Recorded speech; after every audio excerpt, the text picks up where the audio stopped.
Greetings, Earthling. And now, for your listening pleasure, introducing... A relatively unqualified podcast.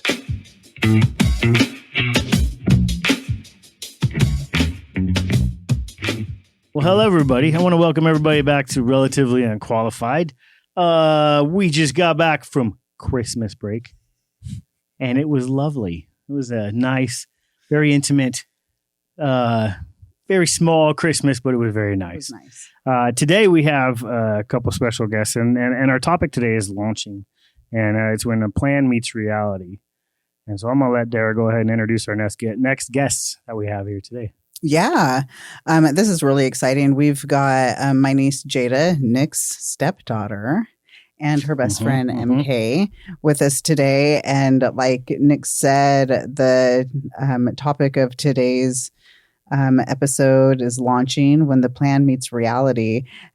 So what we're talking about is launching into college life, high school into college. And we're going to talk about these two young ladies' experiences that they went through of that launch.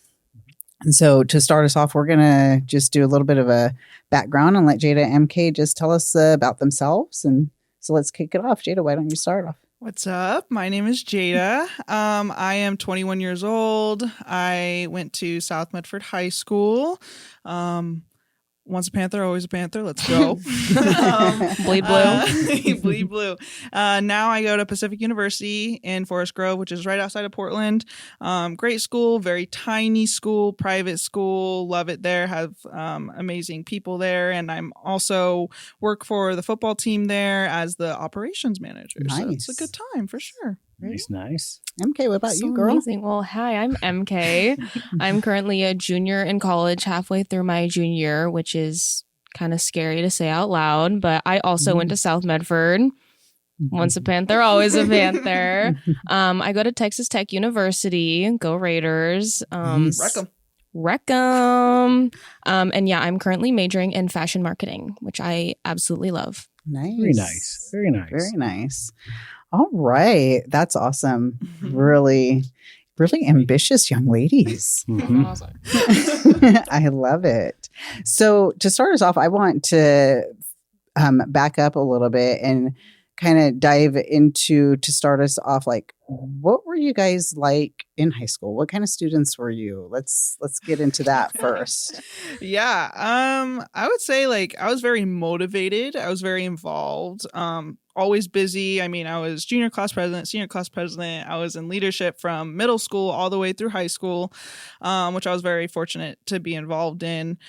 And it really set myself up for the success I have now and like the, scholarships that I was offered and everything. So it paid off in the end. I like having structure. I'm very much a planner. And so it was like, if, one thing happened, okay, we go to the next thing. And that's how I was all throughout high school. I mean, honestly, my whole life I've been like that. So I was very motivated. I mean, good grades overall. I never really did high achiever. Like, and if I got a B, I was crying. Like, that's the type of person I was. So if you can just kind of put that in your mind, like I thought I put myself at high expectations, not only for myself, but for my family, and, being raised by a single mother for a little bit and seeing how she achieved her goals and strived, like I wanted to be just like her. So that was kind of my motivation to do what I was doing at the time. Yeah. MK? Yeah, it's really funny that me and Jada are best friends because we were kind of opposites in high school. Yeah. Going into high school, I had a lot of high expectations about what it was going to be, and it was not that. I hated high school. Just the school aspect. I wanted to drop out freshman year. Yeah. Seriously. I was like, Mom, I'm getting my GED.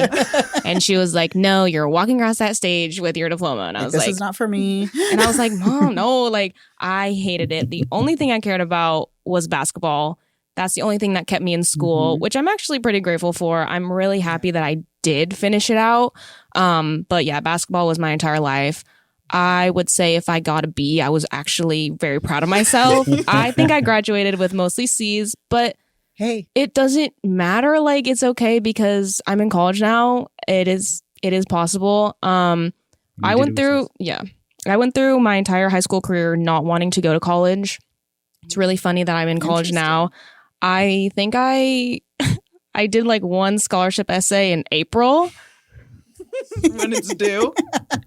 And I made my decision like the day before decision day, and I was like, okay, I'm going to give it a try. And now I'm in college and I am very happy. So very different stories. Yeah. So for you guys, so Jada, you're the oldest in your family for siblings, oldest of 4. Oldest of 4, yeah. Mm-hmm. And MK, you're the youngest, right? And how many siblings do you have? Youngest of 5. Youngest of 5. Mm-hmm. Okay. So there's that different dynamic also, which is interesting. Yeah. You know, total opposites. Yeah. Yeah. Oh, soulmates. Literally meant to be. We talk about that all the time. Yeah, she is my soulmate. Yeah. So I am curious. So I am gonna ask this question. So before we even talk about college, how did each of you imagine the transition from high school into college would be? Yeah. How did you have that pictured in your mind? I think at first for me, I thought it was going to be seamless. I was like, okay, high school, college is just a level up, right? We're going from 12th grade to 13th grade. There's no difference. I'm going to be studying the same, doing the same things, yeah, it's a different town or whatever, but, and like, I won't be around family, but it is what it is. So I wasn't expecting too much, but I also wasn't thinking about it a lot, like the difference. I think I was so focused on, like, finishing off my senior year, getting my scholarships. Like, I wasn't focusing on like, oh, what's college going to be like? And what is it going to look like in the future? Like, I was just wanting to get done and making sure I had a stable enough income at the time for me to even go to school.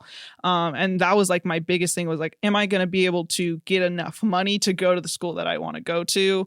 And so that was like my biggest thought. I didn't think that there was going to be like much of a transition. I was like, oh, it's going to be fine. And we're going to do everything, completely normal as it was.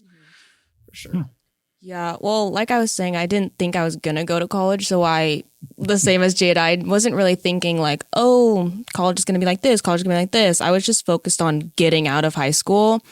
But then once I made the decision, I actually thought it was going to be like the biggest change of my life. Like you mentioned, you thought it was just like 12th grade to 13th grade. And I was like, oh, it's going to be so different. And in like some aspects, that's true. Like the schooling is a little different, but it is kind of the same. You go to class every day, you do your stuff. But I just thought it was going to be like another universe that I like wasn't prepared for. But it was actually an easier transition than I thought. It was basically high school, just a little bit elevated and a lot more fun. So. A lot more freedom too. A lot more freedom to fuck up. Yeah, which is interesting for you, MK, because like you said, you were just like on a whim, like, okay, I guess I'll try for this at like 0 hour. I was like, it is what it is. Yeah. But you chose to apply for a college out of state, so far away. What made you make that decision? It was wanting to get out of Medford. I say that now, but I really did want to change. So much happened in high school, especially the end of senior year. A lot happened in my life. And I was like, I am ready for a big change. Yeah. And I took that leap out of Oregon. I didn't want to go anywhere in Oregon because I didn't want to see the same people. And I just, my mom is actually the one who told me to apply to Texas Tech. And I didn't even know I got accepted until she was like, check your email. And I was like, oh, I got accepted. Cool. But yeah, it was like, I needed a change so big. And that's why I chose to go out of state. And like, I'm very fortunate that the money worked out. Like I said, that last minute scholarship essay worked out somehow in my favor. I don't know. But yeah, I'm fortunate that it all worked out. That's amazing. Right on. Really awesome. And what about you, Jada? You decided to stay in state, and you really, I remember, like you really wanted Pacific. You were looking at Pacific. You were looking, a little bit at SOU. OSU was a big consideration for you. Yeah, I mean, at first it was 100%. OSU, like that was like, okay, I want to go there because Auntie Scylla went there, and the reason I chose to stay in state even before my scholarship, it was family. Family was the biggest reason. I'm so afraid of something happening and me not being able to be there. Because I am the oldest, I feel the need to kind of take care of everything in a way. So it's like, if I'm not there, who's going to take care of my mom? Who's going to take care of the girls? Who's going to take care of, the grandparents if needed? Because I feel like in a way I've been kind of that solid rock for like, if anyone needs me, I'm there. Someone calls, I get there in time. So I wanted to continue doing that. So I was like, okay, in-state would be best for me. And then looking at OSU, we went and toured it. And I just didn't get the feeling that I was expecting to feel, which was like so excited, so happy, like this is my place. I didn't feel that at first. And so I was like really up in the air. And then I found Pacific. And the reason I first chose Pacific was because they have a 3-2 program for athletic training. And that's what I wanted to do at first. So get your bachelor's in 3 years, your master's in 2. Great program. It's very well known in the state for that. And I was like, yeah, I really want to do that. Then we toured Pacific. And literally as soon as we stepped out of the car, I was like, this is my home. This is where I need to be. Beautiful campus, amazing people compared to, 40,000 students at OSU to max 3,000 students. You feel connection from everybody, like no matter where you go, and everybody knows everybody somehow there. So, the professors were great. The administration was great. I really fell in love with it. They were so nice and sweet. And that's when I was like Pacific hardcore all the way, no matter what. And I just, I got told by the lady that was helping me write my scholarships, kind of like, this is out of your price range. I don't know if you're going to be able to do it. And that just like drove me harder of like, no, I'm going to make it work. I'm going to make it happen. And then I got the scholarship, which then forced me to stay in Oregon no matter what. So I knew, I was like, no matter what school I go to, I have to be in Oregon. So I was like, okay, Pacific's it. And they're paying for my school. And like, I really don't have to pay anything. This is literally like God telling me, yes, you need to go this way or it's no other way. And I'm very glad I picked the choice I did, especially after everything that happened. Like I still wouldn't change it for the world about the place I'm at now, for sure. Good. Well, tell us a little bit about your first year. What was that like walking into, leaving us at home and walking into a totally different environment, something that, out of your comfort zone. You're used to this little bubble you had. And, the same question for you as well when it comes up. But I'd like to hear kind of that feeling walking into that first year of school and that expectations that you kind of had in your head of what it was like and how it turned out to be. So my first year going in and my first college experience, there's a difference. So my first year going in was really, really rough. I had a really hard time. Like I said before, I was a high achiever, leadership background, very motivated, knew what I wanted. And I've always been that type of person. But leaving, like literally the second I left to go there, everything went out the door and I was like, I don't know if this is actually what I want to do anymore. Like, this isn't right for me. This isn't going to go how it's supposed to go. Like something feels really off right now. And that really scared me because, like I said, I'm a planner. So it wasn't going to plan. So it drove me off the rails immediately. And nothing's ever in my life up to that point has happened like that to where it went totally off the rails. So that was an immediate feeling. Yeah. Immediate. I mean, as soon as it was even prior. It was months prior before leaving, just the thinking of leaving. At the same time, I was going through something very personal, which also led to my decisions of everything. But that really was a hard thing to grasp. So going in, immediately I was like, this isn't for me. This isn't what I want to do. Something's off. But I was wanting to try still. I knew I needed to try. And I had, the family around me being like, just try it out. Because I always got told once you start something, you have to finish it. And that holds very close to my heart for everything I do. I mean, that's what drives me to do everything I do pretty much. So going in, it was more like, shoot, I'm going to be disappointing so many people right now by just voicing that I don't want to be here. So I kept it to myself for a while. I really didn't know what I wanted. I couldn't tell you what I wanted. I was just so in my brain was scattered every single day, just going a million miles per hour. And that's where like anxiety came into play big time. I mean, the first year overall, I didn't go to class. I don't know, probably for 5 weeks straight. I didn't go to class, which is very not like me. And I knew it wasn't like me. I wasn't eating at all. I lost probably 30 pounds within a month. I wasn't social. I only talked to my roommate, and even then I barely talked to her at the time. I had 2 friends on campus. It was just a really sad time for me, to where I just didn't know how to get out of it. And I was so scared to tell anybody at the same time, because this has never happened to me. It's like, oh, Jada's so happy all the time, and she's going to do great. And that's what everyone thought. And I didn't want to disappoint anyone into thinking that's not what's happening right now. Right.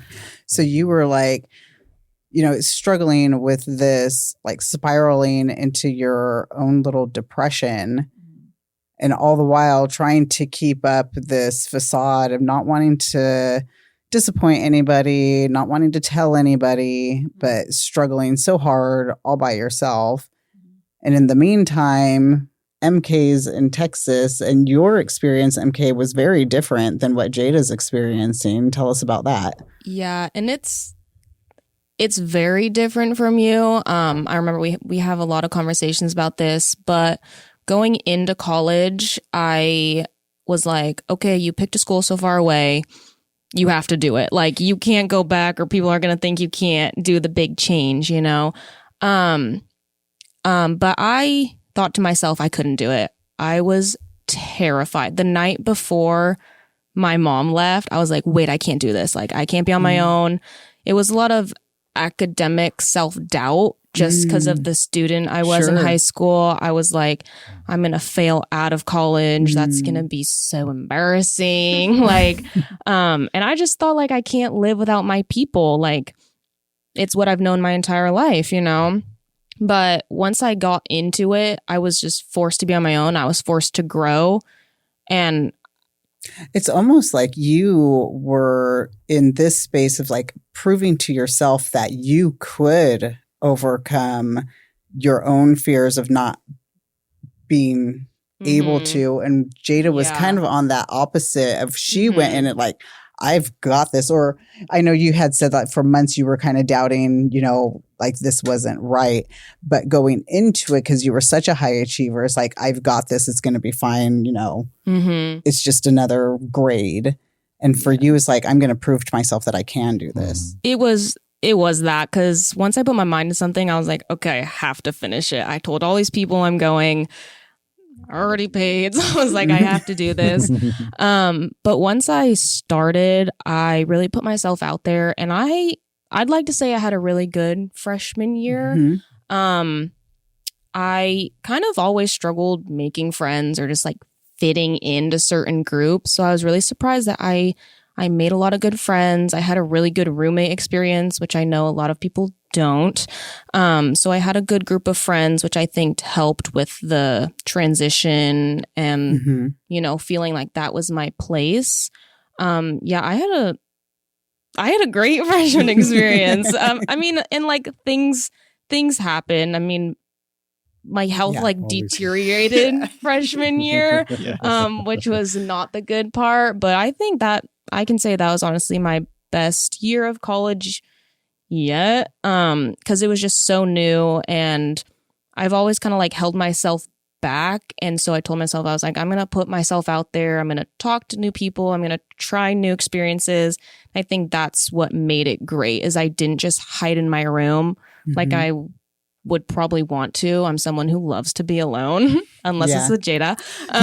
But I put myself out there, and I had a really good experience. But moving to Texas was probably, or going to Texas Tech was probably the best decision I've made for myself, because even I can see the growth that I've made since I don't even know who the senior year Mary Kate is. Like, I grew so much as an individual. So I think that was a really good decision for myself. And a lot of that had to do with kind of being pushed out of the nest, and like taking that leap of faith. I did. Yeah. And for some reason it went my way. Yeah. It was meant to be. I mean, Yeah. I believe that Yeah. your path is carved out for you. So you're on the right path, obviously. Yeah. Let me ask you something. You said you had a little bit rougher time your first year. So do you think that the success from high school made it harder to ask for help later? Yeah, I think so. I've always had a struggle asking for help, even as a child. I'm very independent person as it is. Like I said, being raised by a single mom who was very independent, I saw that and I wanted to reciprocate that pretty much. And so, and as a woman, just in general, like you hear just in today's world, that's very like well known as to be an independent woman, and that's a strong woman, as you hear. And so I think I took that a little too seriously and I didn't look deeper into it. And so you know, I really just, I think I had just a hard time with really grasping the fact of going into high school or going into college and being like, this isn't my high school self. This isn't who I am. And it was only 3 months in between high school to college. So I was like, why did it change so drastically? What happened in between that time? And the academic, you know, status and or achievements that I put on myself was pretty high. And, you know, college is a little bit harder. It's a little bit different. Academics are a little bit different overall. But I just think like I saw myself high school and I thought that was always going to be who I was. I was like high achieving, don't need to ask for help. I'm going to do it my way. I'm going to do the things I, you know, put my mind to, which I still do, but it's in a little bit of a different form now, that how things have played out and laid out recently and over the past couple of years. So I think, yeah, high school really, you know, put me on a pedestal for a while. And I'm very happy for what I did in high school because it got me to where I am and like literally all the accomplishments I have. But overall, like if I think back to myself, that was not me. That is not my true self.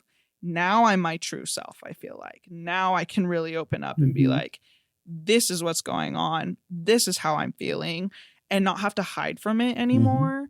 Have true honesty. Yeah, I have true honesty just with myself. It never was with anybody else. It was with myself. I could never be honest with myself in high school. Like, this isn't what I want, so I'm not going to do it.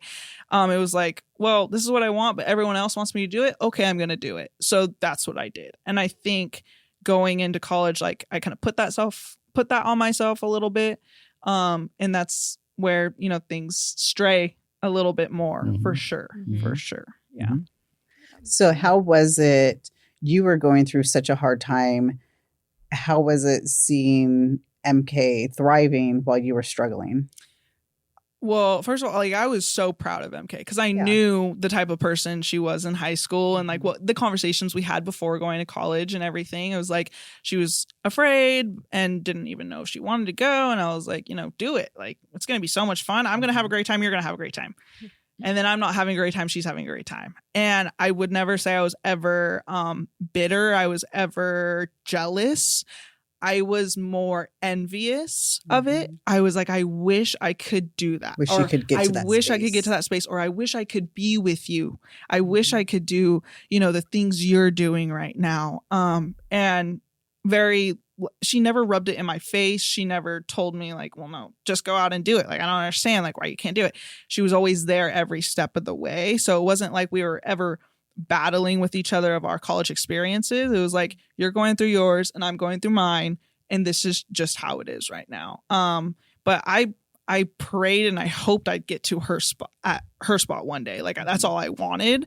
And I really honestly just wanted to be with her because I was like, maybe I'm just missing MK. Maybe that's my missing piece right now is I don't have a stable friend to be with that can like guide me because no one else, like everyone else went to the 2 major schools in Oregon. No one knows what Pacific is. And then she went, you know, out of state. She found great people, amazing people. And I was like, well, why can't I find that yet? I don't understand what's holding me back. So, you know, I was upset at myself that I couldn't get to that point. I was never upset with her. I was never upset with how it was going. I was more envious than anything that like, I wish I could be like her in that moment. For sure. And for you, MK, how did that feel on your end of it, knowing how hard it was on Jada? And I'm going to kind of piggyback on hers. Did it make you feel uncomfortable celebrating those experiences, knowing she was going through what she was going through? Yeah, I don't know if I would say uncomfortable, just because I think it has a lot to do with Jada's character. She we probably at least FaceTimed once a day, but it was probably more than that. Just because I knew what you were going through and you were at home. And I never felt like I had to hold back on like, oh, like I did this today, or like, oh, I met this girl, or like, oh, we're doing this tonight. Like, I never felt like I had to hold back. Yes, as a friend, was I always saying the things I was doing? No, because I knew what you were going through. But I think it was just having each other and being able to just have a listening ear. It just goes, it just goes back to your character. Like, you never made me feel like I had to hold back, because it's really healthy to like talk to your people. I think that's what you needed. Yeah. I'm not trying to speak for you, but I don't think you needed me to just like listen and be like, yeah, I understand. Because like, we don't always understand what each other are going through. We just need to talk and be there for each other. And if it's good things, it's good things. And if I'm going through something bad, she's going through something bad, we talk about it. I never felt like I had to hold back. But I did, as your best friend, I really wish there was just like, I could snap my fingers and you could be there in Texas with me. Like, I wished for that so bad, because I knew what you were going through. And I knew when you came and visited me, I could see it in your face how fun you were having, and you were meant to be around people, and you were meant to be in school. I always knew that. And I will say that trip right there is what switched her. I think you did something for her that she totally needed on that trip, because I think that's where her 180 started to flip. And yeah, it was a night and day difference. And I'm thankful very much that she took that trip for that reason, because I think you were what she needed at the time. So yeah, I think you just needed to see it and not see what you were missing. Like, you're going to make your own experiences, you're going to make your own friends, but see, it's possible. I knew that's what you were meant to be, and that's the environment you were meant to be in. So I was rooting for you, girl. Like, I wanted it so bad for you. I know, for sure. And we were going to get there together. I knew there wasn't anything special I could say. I just had to pick up the phone. I would pick up the phone even when I was out. I was like, oh, Jada's calling. Like, I'm going to answer this girl, because this is my ride or die. And I'm going to be there every step of the way. Whether it takes you a year, whether it takes you 2 years to get back to school, I didn't care. But I knew you were going to do it. So let me ask you this, sweetheart. I know, because what you went through, how did your definition of strong change after this experience? I know you kind of had that understanding of the word beforehand, but going through everything that you did and having the support you have, how did that all change for you?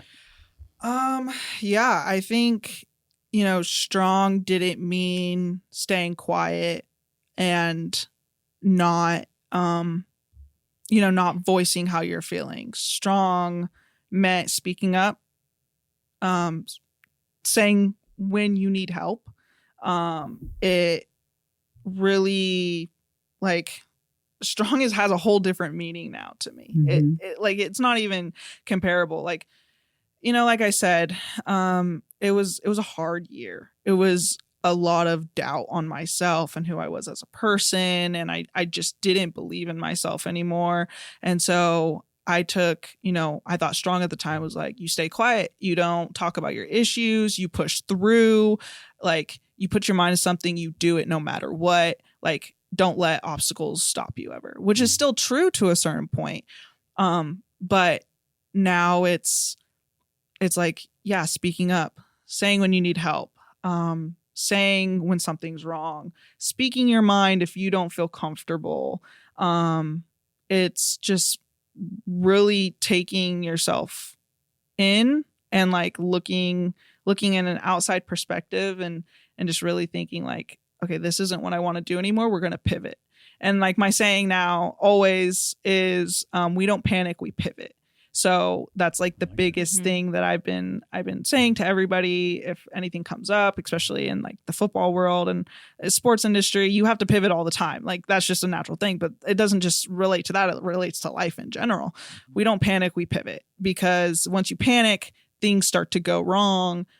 You start spiraling out of control. But once you pivot, you see a different perspective of things, and you can navigate things a little bit easier when you can see the different perspectives overall. Yeah. Mm-hmm. I want you to take us back to that moment when you realized that you had to make that pivot. So, backing up, it came to a point where you made a decision that you had to leave school. So take us back to that time where that decision came about, and that mindset, and talking that over with your mom, and tell us that story. Story time.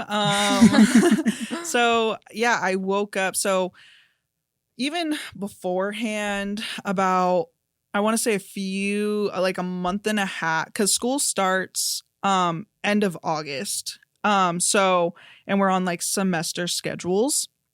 So when like I went in, like I said, things weren't going well. I was just really in a bad spot, but I was just trying to push through it at that point. Well, then we hit October-ish time.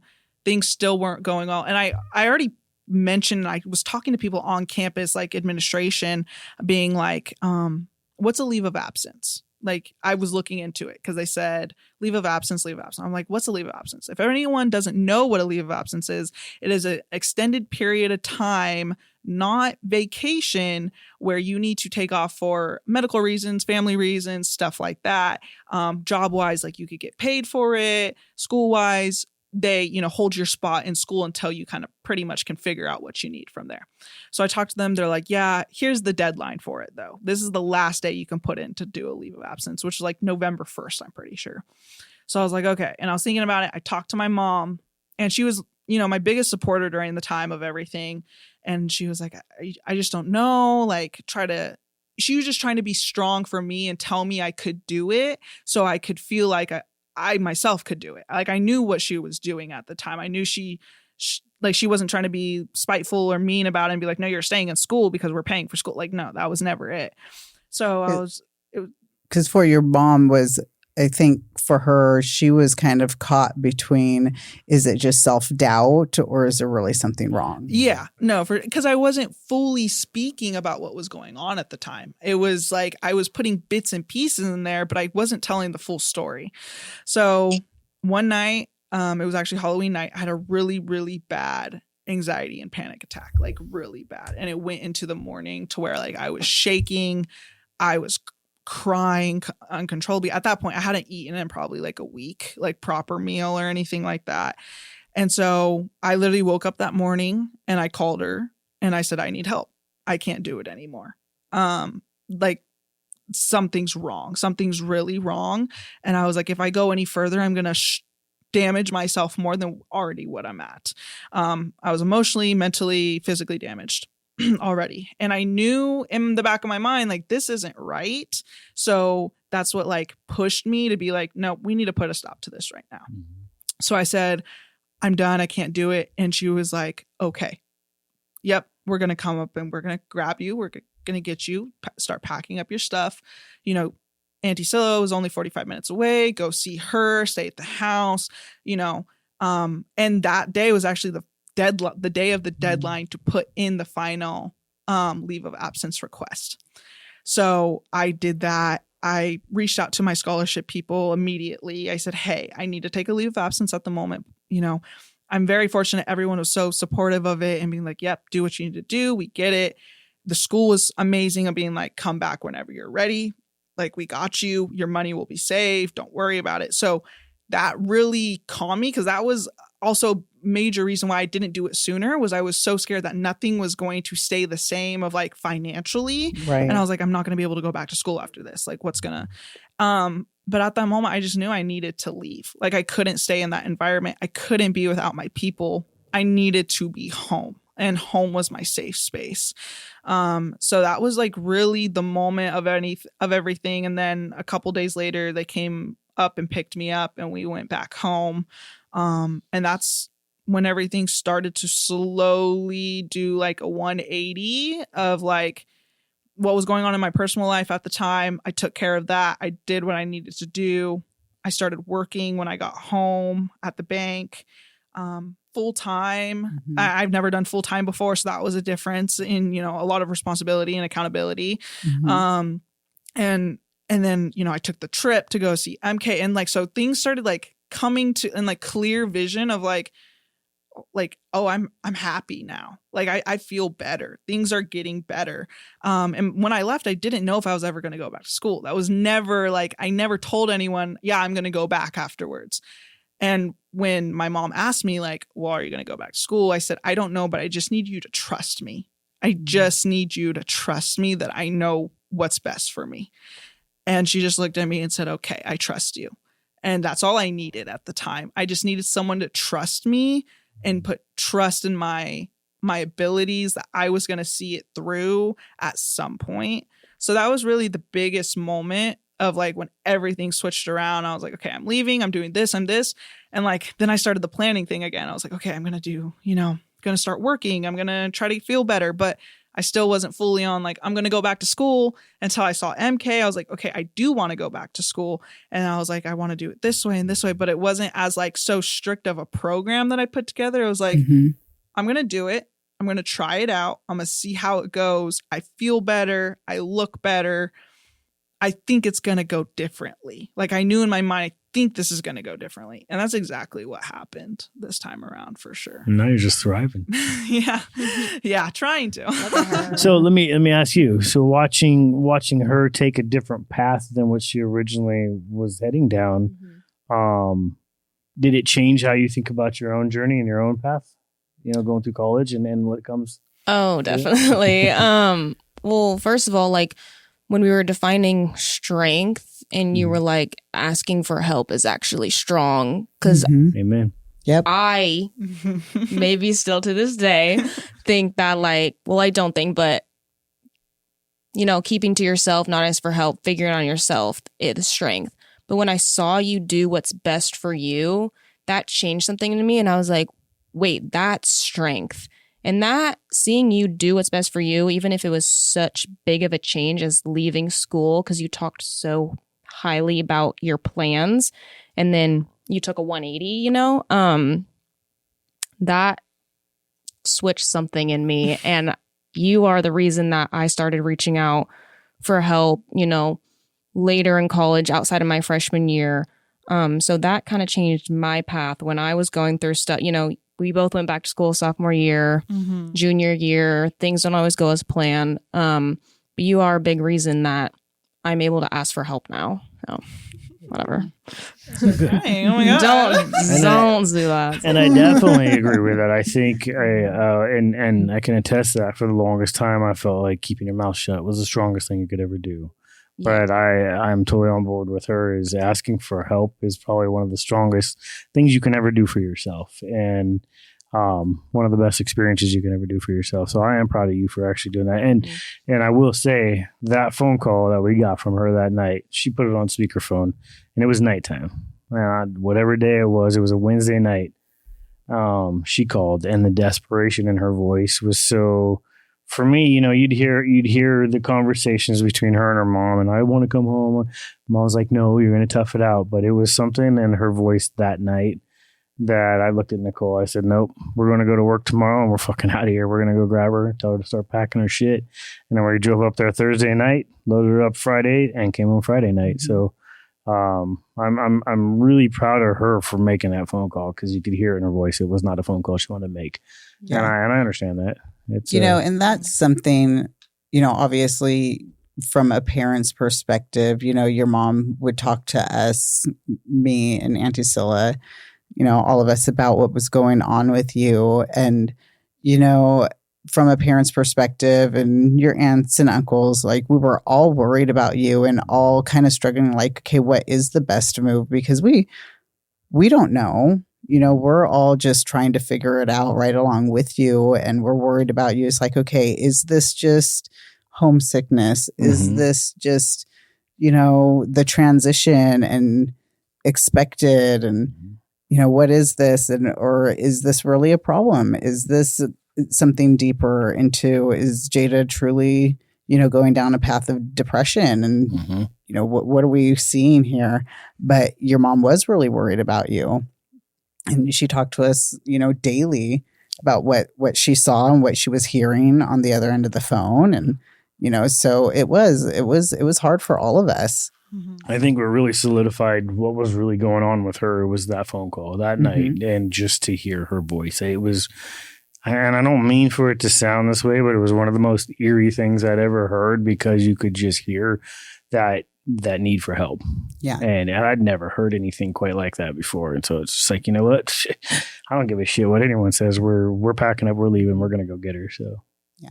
And, and also you had said how, you kind of were going through the silent struggle because you didn't want to disappoint anybody, or were afraid of disappointing. It's like, I don't want to say anything. I don't want to disappoint the family. How can I, I worked so hard to get here, and, everybody was so proud of me, and all the things. And the reality of it is you never will disappoint. That is just the reality. And I want to say that to like everybody who's listening right now. You never will disappoint for being not ready to leave, for needing to take a pause and figure out what you truly need, what you truly want, and what that path really does look like for you. You'll never disappoint when you're taking care of yourself. Because that's the number one. Or asking for help. And never disappoint anybody for asking for help. You're not weak. You're not any less of a woman or a man to ask for help, because God, we all need it from time to time. Yeah. And when you made that phone call, and Nicole, the next day, Nicole had messaged all of us. And I remember getting that message from Nicole saying, we're going to pick up Jada. She needs to come home. I'm getting her right now. We were all like, okay, bring her home now. Go get her, bring her home. Yeah.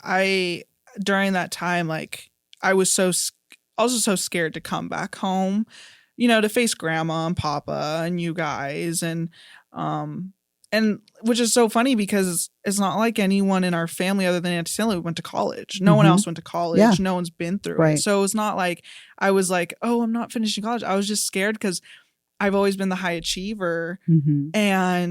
And now everyone's seeing me not doing that. I was like, they're all going to think something's wrong with me. Like, something's really wrong. And at the time, yeah, something's wrong. I was going down a depressive state, very depressive state. Anxiety was overtaking me.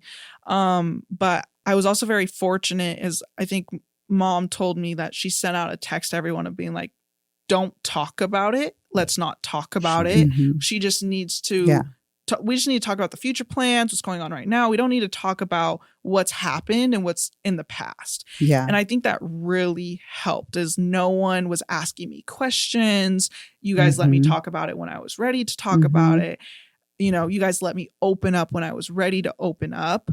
And that's what I really needed at the time, because yeah, it was really scary at first. The first couple months of like coming back and not really knowing, and everything was unsteady, but no one made me feel uncomfortable. No one made me feel like I was doing the wrong thing. It was, we're so happy to have you home, welcome back home, So I was really happy about that at the time, and really appreciative of it, because if I talked about it anymore, I think I just would have spiraled more and like got in my head about it more. So to know everyone was so, just there for me in general, to be like, we got you, don't worry about it. Like, it is what it is. Well, I think the biggest thing that you need to realize, Jada, and just know is that we all do trust you. And we all do trust that Jada's going to figure out Jada, because you are very capable. You are incredibly smart, and Jada will figure out Jada. And I think one of the things that really kind of put me at ease, knowing that, because, there was always questions about whether she was going to go back to school or not. The girl took time to pause her school, to pause her scholarship, to take the time to fill out all the forms needed to do all these things so that she could take the time off. And so for me, like from day one, the moment she said, she called the foundation, they paused it, the school paused it, they'll let her take however much time she needs off. It's that girl's going to go back to school, because who in the hell in their right mind had no plans of going back to school would take the time to go do something like that? Mhm. And that for me was impressive because considering what you were going through and the desperate measures you were going through to try to reach out for help, that you were still willing to do that for yourself You still took care of business. to still see Like down a the boss. future for ourselves. But let me ask both of you guys something from both of your perspectives. Since you've got one in school, what are some things that us as parents need to know, or what to look for? What are some of the signs that we know ahead of time before it gets to the point where you are at? And I know you're thriving, but I mean, is there anything that we need to know when you were, at your moments where you were struggling that we can help with, or at least anyone listening can possibly help with down the road? Yeah, I've had many conversations with my mom about this, how as whether it's just teens or young adults, students, whatever, we're not always looking for answers or advice. It's great in some moments, but sometimes genuinely when I'm calling someone, I just need them to listen. Because sometimes when they're like, oh, you can do this, it's like, I already know that, but it's like I'm struggling in a different way where like, I don't need the advice, I don't need the answer. I just need you to listen. Because I mean, I'm not a parent, but I know you guys probably have a lot of answers from more experience, but we don't always need that. We just need a listening ear and being like, okay, well, I'm here either way, Yeah. And that's what's really helped me down the road because I like to figure things out on my own anyway. But just knowing someone's there to listen to my crazy ideas or what I'm going through is Not trying really to solve the problem. not trying to solve the problem for me. Yeah. Yeah, I 100% like that's exactly pretty much what my answer was going to be. And to like piggyback off of it is like kids, teenagers, adults, just humans in general want support, not fixing. So sometimes it's, we just need to say, this is really hard without hearing, well, here's what you should do to fix it instead, or here's what you need to do next. It's the best thing is listening, validating, and reminding us that struggle is normal. Cause I know every single person struggles to a certain point. No matter who you are, what you've been through, everyone struggled and everyone's had that moment of like, I don't want to hear your advice or what you think is best. I just need you to listen and tell me, yeah, your feelings are valid in this moment. That's 100% okay to feel that way. Cause sometimes we talk, I mean, me and Emke talk about it all the time. Is like, is this okay if I feel this way? And she's always like, yeah, why? I mean, that's understandable. Or if it's like a little outrageous, we'll be like, okay, well, what about we think about it in this way instead? Like, let's reiterate it in this way. So it's more just, yeah, we don't need everything to be fixed. And I know that's what parents' jobs are, is to fix your kids' problems. You want to fix your kids' problems. You don't want there to be any struggle. You don't want to see them struggle. But I mean, what else are we, how else are we supposed to get through life? I mean, that's how everyone gets through life, is struggle, really. Yeah. That's such great advice though, because you're so right. As parents, we want to fix because we've been there. We've done that. Yeah. Let me teach you, grasshopper. What not to do. In my case, let me teach you what not to do. Exactly. Let me teach you. But it's so true. Really the best way to learn is to go through your own life experience and learn it on your own. So yeah. I always thought like my biggest thing was like, I don't want to sound crazy, because like I would talk to you like recently, like, why do I still feel this way? Am I crazy? Jay's like, you're not crazy. That's normal. So I'm like, just literally like, I don't need her to solve the issue, but just having her Just be like, to reiterate, you're not that's crazy. normal, or you're crazy, or you're human. Like, I'm like, oh, okay, so I'm allowed to feel this way, Yep. Well, I think that's what really all we need. We've gotten away from that as humans, though, as we've gotten so conditioned that we're not allowed to make mistakes anymore. I mean, hell, that's how we learn everything, is from all of our mistakes, because none of us are perfect at anything at first. But for both of you guys, and if someone is listening in right now and is in the middle of what you have gone through right now, and possibly what you've gone through, what do you want them to hear? What do you want them to really hear from your perspective or your perspective? I'd like to. Yeah. I'd kind of like, it's easy for me to think back to like what I would say to my high school self, but someone who is in the same position as me, it is true that things get better with time. But it's also true that like, I think I was having this conversation with Jada in the summer is like, life is full of ups and downs. And I had a great freshman year experience and I thought, okay, that's it. Like life is going to be like this forever. Like everything's going to be perfect. And then I went on and things happen. And I'm like, okay, so now it's going to be bad forever. But I'm starting to realize it's like, it's ups and downs. And I would just tell my younger self or other people, like, it's going to get better. It's going to get worse, but just stay true to yourself. Lean on your people that you have. That's why it's really important to have those people. And you know, it's never going to be perfect. Shit's gonna happen. But you know, just lean on those people and just the knowing for me that this is life. It's gonna be up and down. For some reason that helps me. I don't know why, but just the knowing that it's not gonna stay steady. And it thinks it prepares me. I'm like, okay, so we going up now? Like we on the up? Hopefully. Growing is never linear. Growth is never linear. Is like my biggest takeaway from the whole experience in general.